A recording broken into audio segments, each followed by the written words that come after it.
Welcome back to County Connection. I'm Robert Henning, Director at the Rockpile Museum, and with me this month is Heather Rodriguez. Welcome, Heather. Thank you. So what's going on at the museum this month? Oh my goodness, we're starting to do some very fun things. So we, in August, took a trip, which was a great historical journey, adventure that we went on. And so in that same or akin to that, we're gonna take a day trip.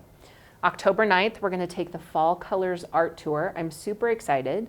Our first stop on that tour will be the Nelche Center, and I don't know if a lot of people know about the Nelche. Fairly new. It is, and interestingly, I got to do a residency there this summer, having no idea that it was sitting there, right next to Turned Antiques and Banner. But what's fascinating about it is they just recently gifted that to the University of Wyoming, and it's the largest gift that's ever been given to University of Wyoming. That's pretty fabulous. And when we got to go in, the most amazing art collection that she collected. Quite a purveyor, very philanthropic when it came to the art community. And so that is by invitation only. You can only tour that. It's a private, because it is owned by UW and they've kept it private. So I'm excited that we'll actually get to go through the house, the grounds, with one of the people that worked with her. So Lucas is our tour guide, and then we're going to stop at the U-Cross Art Gallery, which is also recently redone. Fabulous and beautiful setting, so we'll do that. Then we're going to go to the bistro at the Brinton, and then we get to tour the Brinton, which I'm also excited about. And afterwards, we'll have a demo with a full-time artist in residence. Wow. So I think it's going to be a really fun tour. I think a lot of people don't go on tours like that themselves. So we pick everybody up and we transport them over, and so they don't have to worry about driving, and everything's scheduled. And so I'm anxious for that. I think that those are really well-received trips. So that's our next one. And then we're even planning, because I'm sure people in the community will know this name, Diane Hackett. Diane came to me and told me we were taking a trip next summer. I said, okay, where are we going? And she said, well, we're going to go to the reenactment of the Little Bighorn battle. It's the 150th anniversary. So while we have the 250 of America, we have the 150. And so we're going to gather up people. Right now, I guess we have people that may be coming all the way from somewhere in the South, just so they can travel with Diane's relatives. So that will be a really fun trip that we'll take a group, probably a bus. So stay tuned for information about that. That's in June 2026. Great. And so it's a private. There will be lots and lots of activities up there with the Parks Department. And so I'm excited for that too. And we're looking at other trips, possibly even overseas. Okay, so, good. Yeah. So why trips all of a sudden? How did that come about? So probably came about because I'm a firm believer as an educator that field trips were the best thing that we ever did. Yeah, true. And everybody looked forward to those and learned a lot, and you were exposed to things that in your traditional setting you were not going to be. So I don't feel like kids should have all the fun. Yeah. Kids are welcome on some of these trips, but this is a great way for adults to have that like field trip day. And the response that we had from the Big Beautiful trip was really, really positive. And so I think this is a great way for people to learn. Yeah. Especially Wyoming. How do they stay up to date on what trips are forthcoming? That's a great question. I'm so glad you asked that. So one, they can become a member for the RMA and they get inside information. So for people who may not know, that's the association. And they can become a member and they get all of that information. They also can contact me at the museum, or anybody at the museum. They can tell them. You can go on our Facebook page that we just kind of crossed a milestone. We have over 3,000 followers now, so that's exciting. And they can stay up to date that way, or they can ask for an email and we'll stay up to date with them that way, or we can text them. I mean, what we want to do is put it in as many people's hands as we can. The art tour, privately filled with just discussion. So I think these trips will be word of mouth. Yes, I think these trips will be in demand. So when they come out, jump on them, because we have several people that really enjoy them. Yeah, and do members get advance notice on these? They do. They do get advance notice. That's a nice perk of membership. It is. It's a membership perk, absolutely. Good. So yeah, they can reach out to us a multitude of ways. All right. Okay. And then we have some children's programming or a children's program coming up We do. in October. We do. So October 16th is parent-teacher conferences. Lots of parents and grandparents are looking for things for their kids to do. They can drop into the museum. We're going to have 5 different stations. You can drop in. It's free, and it's from 1:30 to 3:30. And so it's a perfect time in the afternoon to come see the museum, do some crafts, and have a good time with your kids or your grandkids. So. Yeah, and the museum is free the whole day, correct? That's correct. It is free Yes. museum day. Yep. So if you've been waiting for that free museum day, the next one to come up October 16th, Yes. 8 to 5, come on in, see us, check out what's going on. Yes. You might see some exhibits coming down. You might see some new ones because we have a lot of exhibit changes happening as well. Exactly. You want to talk a little bit about some of the new exhibits that are coming? Yeah, for sure. We have, of course, the Remington exhibit is done. Yes. We had a great run with that, had some good programming with it. We have another exhibit coming from Lee Silman next year. It's These Noble Brutes, and that'll be open in March, and that's about the American bison. So it actually has engravings all the way back to the 17th century. Lee says it's the second oldest image of an American bison known. And that's crazy to think about. It is. And if you don't know a ton about the bison, you might think of it as the American West, but there was bison all the way to the East Coast. And very common for bison to be in Georgia and the Carolinas and just over the Appalachian Mountains. So it really is an American mammal in that way. Right. But I'm excited about that exhibit, and we're going to try to have some programming with it about more modern subjects around the bison, and see if we can't even get a few bison products maybe in the store. Yep. So the exhibit will come to life in many different ways. So that's in March. We are working on a new energy exhibit. We've applied for a grant from Wyoming 250, so a state grant to help fund that. And this really, the goal is to share with our visitors the sheer magnitude of the amount of energy that is produced from the Powder River Basin. Yes. And so that's coal, oil, gas, uranium, and even wind. How much power is generated from that energy that is produced here? And the legacy. Yeah. The legacy of so many people that have built their livelihoods and their lives, their families, their generational on energy. So I think it's a great way to honor local people too. Yeah, and because it's part of America 250, it's trying to place that history within the wider American story, which is not always easy to do.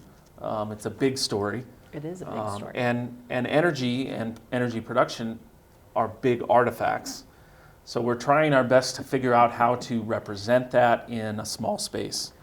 Right, working with community partners to bring things potentially like a haul truck cab into the museum, and maybe even a simulator. I mean, these are things that we're working on. I think a lot of people I don't know if they think about how this works within the museum, and what it is a very organic process based on community partners, based on grants, based on communication, deliberation, meetings. It takes a lot to produce an exhibit like this. And I'm really proud of us because we're stretching. That's a big stretch. Yeah, and we're going to be doing some renovations to the space. The goal is to make the space feel more industrial, feel more like you might be at a mine or at a drilling shop or something, you know, and to kind of get more of a feeling with the exhibit for the visitor so that they're not the information's not out of context. Right. And so, you know, that's going to take some work. So you'll start to see some of that work taking place. We need to dismantle some exhibits. We need to move some objects, move some collections. We may have areas blocked off for short periods of time or months at a time. Yeah, so if you see that, don't be disappointed. That means something new is coming. And we So- also have, we can thank the Gillette College because they've actually upgraded our VR headsets. So people will be able to use the headsets to take a virtual mind tour, which for visitors coming from out of our area, they are fascinated Yeah. with our coal history. And in the winter, they're not going There's on no the mind coal tours. tours. Yeah. Yes. So I And think even in the that's- summer, they fill up. they do. They fill up. Or they So, missed it because they're in the afternoon. So I For think sure. that's another great way to do that. Yep. Yep. So I'm excited about that exhibit. We're calling that Powering America, Energy in the Powder River Basin, I believe is the title we're going with right now anyways. Kind of changes sometimes. But Nuanced. It gets nuanced. yeah. Another fun partnership we have developed is we are partnering with the Wyoming Cowboy Hall of Fame. Yes. Yes. And they are going to bring a brand new original exhibit to the Rockpile Museum. Again, tentatively scheduled to open in May of 26. So this exhibit will feature the inductees of the Wyoming Cowboy Hall of Fame. There's around 500 inductees so far, many of which are from this region, from Northeast Wyoming, and then from Campbell County. So they are actively working on and building that exhibit right now, and we are making space for it. That's right. So yet another reason things are going to move and change, and And we'll be the permanent home. we will. Yep, for at least 5 years, we will be the home for this, and hopefully much, much longer. We would really like, the museum board and the staff agree that if we can be the permanent home for the Wyoming Cowboy Hall of Fame, that is a good thing for our community. Absolutely. And visitors, again, love that history. They love to see the heritage of the cowboy. Absolutely. Yeah, and it allows us to build off of that, to tell local cowboy stories beyond just the inductees of the Hall of Fame. So, and a great partnership in that is that they're using our artifacts in their exhibit Right. because they don't have their own collection, because they've never had space or a building or anywhere to put a collection. Which So, is, very that's cool exciting. development. Absolutely. yeah. Yep. And bringing that heritage. So that's 3 kind of exhibit things forthcoming. There are many others. We do.